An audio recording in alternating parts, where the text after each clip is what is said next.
Okay, nama saya Dr. Johara. Saya adalah seorang pakar radiologis yang telah bertugas selama 18 tahun dan sebagai seorang doktor selama 27 tahun sebelum saya full time DBE. Okey, kepakaran saya juga adalah seorang pakar yang mengendalikan pusat kanser payudara.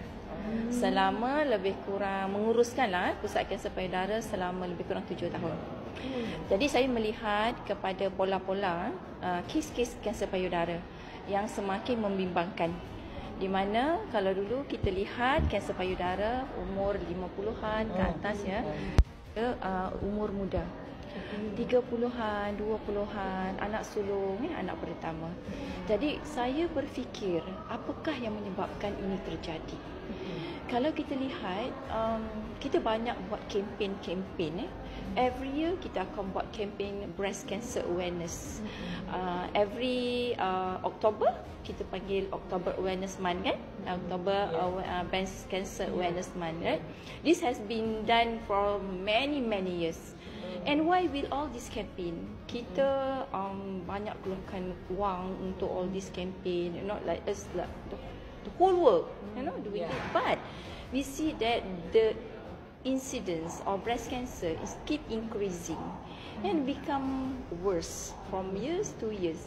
And kita lihat trendnya orang muda dan the cancer is become more aggressive. Kalau dulu kita buat rawatan pesakit yang stage 2, mereka boleh survive until more than 10 years. We call it survival rate. After 5 years, we call it cancer free. Meaning that if you have cancer and then treated, and then after 5 years you are cancer free, we call it sembuh lah ya. Tetapi kini, sekarang I tengok after 2 years, even though you dah buat treatment, it comes back. And dia datang balik sangat agresif. So saya banyak membuat kajian berkenaan dengan kenapa ini terjadi. Jadi memang salah satu tugas kami adalah untuk detect early breast cancer. It's very difficult. Sangat susah. We have tried so many modalities. Sekarang kita ada mammogram, ultrasound. There's some people they use a saliva and then they start taking your blood lah, whatsoever, right? The problem is we don't know when the cancer started. Kalau hari ini kita buat mammogram, it is not seen, tak ada. We cannot guarantee that along the line, the next month, benda tu sudah ada. Right? So bila kita mau buat screening, itu takkan kita nak screening every day, right? It's not possible, And then bila kita screening and then we find something, kita terus macam takut kan? We are fear of unknown. So that's why ladies, they don't like to go for screening. Even though kita ajak marilah buat mammogram, the mammogram itself is painful. Siapa yang pernah buat, painful. So that's why we try our best to detect early.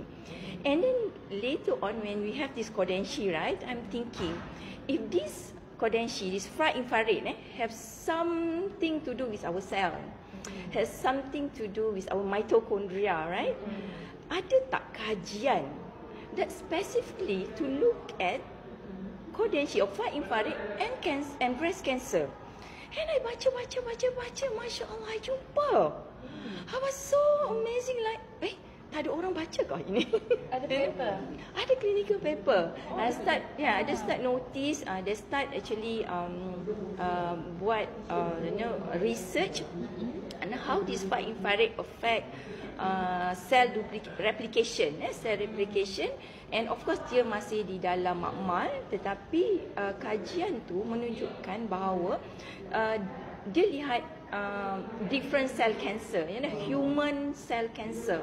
Dia ada breast, dia ada lung, I think ada few other cancer cells lah. And then dia letakkan that research or that research tu, kajian tu, dia letakkan far infrared on the cancer cells. And then dia tengoklah bawah mikroskop and how it replicate, and then it showed that it stopped the replication. Bukan hanya decrease tapi stop. Dia stop. Because cell cancer ni dia akan doubling. Berkembang. Kuasa dua. So very fast. Very fast. So bila you bagi far infrared, they say it's just stop. It's not dividing, you know, the cell. So I cakap, wah, this is so amazing. So whatever it is, from the findings, dia akan buat another research, tambah lah bikin research. But you know, pada moment you jumpa one finding and then you dapat conclusive evidence, kan, it take 5 to 10 years. You know, so bila kita tahu satu ni, takkan kita nak biarkan saja. We have to do something, right? And we know that our Kodenshi has far infrared. So just pakai sajalah. Pakai saja. We don't know. You know, hopefully whatever the cell cancer that replicate within our body, it can stop. And then there's another study. I found that dia kata dia buat satu dia tengok banyak lah study on cadaver, orang yang mati. Dia buat autopsy on patient yang mati, meninggal bukan disebabkan cancer, nothing to do with the cancer, there's no family history of cancer, and then they just do postmortem and they take out the breast tissue and they do the slicing. You know what? They found out there is breast cancer in that cadaver. Yes, that is. It's about the percentage of breast cancer is quite high. It's about 18%. Meaning that without knowing, every one of us has breast cancer in our body. It's just that a matter of time whether dia jadi, dia muncul atau tidak. So from the time the breast cancer started seeded in our body, it is 5 to 10 years before it become a tumor. Okay, a tumor. And once it become a tumor, 1 centimeter of tumor, he has about 1 billion cell cancer within that. So that's why when we our sensitivity of imaging to detect breast cancer usually about the most is 0.5 centimeter, but it's very difficult. Most of the time when it come about 1.5 2 centimeter, bila you telah rasa. Bila kita sudah boleh rasa, itu usually dalam 2 centimeter or 1 centimeter. So you just imagine every day what we do to our body. You know, the cancer cell is there and it keep replicating.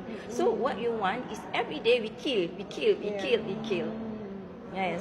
So what we do now is we want to kill whatever the cell that has been initiated. Kill sajalah dengan infrared and also lifestyle lah. Jangan kerana kita pakai, you know, Aurora bra, kita tak jaga yang lain lah. Kita kena jaga makan kita, we reduce, you know, inflammation and everything. We do everything that we can. Yes. For the far infrared exposure to the cancer cell, they didn't replicate. But the normal cell, they replicate very good. No, in normal cell, it actually, okay, if you understand the how the far infrared works in our body, right? Okay, far infrared is actually the frequency of resonance of far infrared, because far infrared is energy. It's an energy, you know. It resonate or it vibrate together with our cell. It's a normal vibration. It's like, you know, give energy to our body. So in a normal cell, it doesn't do harm. It won't change the DNA. Like Prof. Shimizu said, it doesn't change the DNA. So it doesn't cause mutation. Ini yang kita takutkan. Sebab kita kata, oh, ini adalah radiasi, you know. You give like energy to it. But Kodenshi does not cause DNA mutation or, you know, cancer, does not initiate cancer. Kalau orang sudah terkena kanker payudara, lalu dia di breastnya ada ditanam wire radiation gitu, itu boleh nggak pakai Aurora Synthesis? Boleh. Tidak ada masalah. Even dia sangat selamat because it's natural to our body. Sangat selamat. Even kalau orang yang ada bateri kan? Yes, bateri juga tidak ada masalah. Bagaimana dengan orang yang pasang implan payudara juga? Tidak ada masalah. Tidak ada masalah. Bisa pakai juga. Bisa pakai. Thank you, Dok. Kan Okay. biasanya payudara itu kan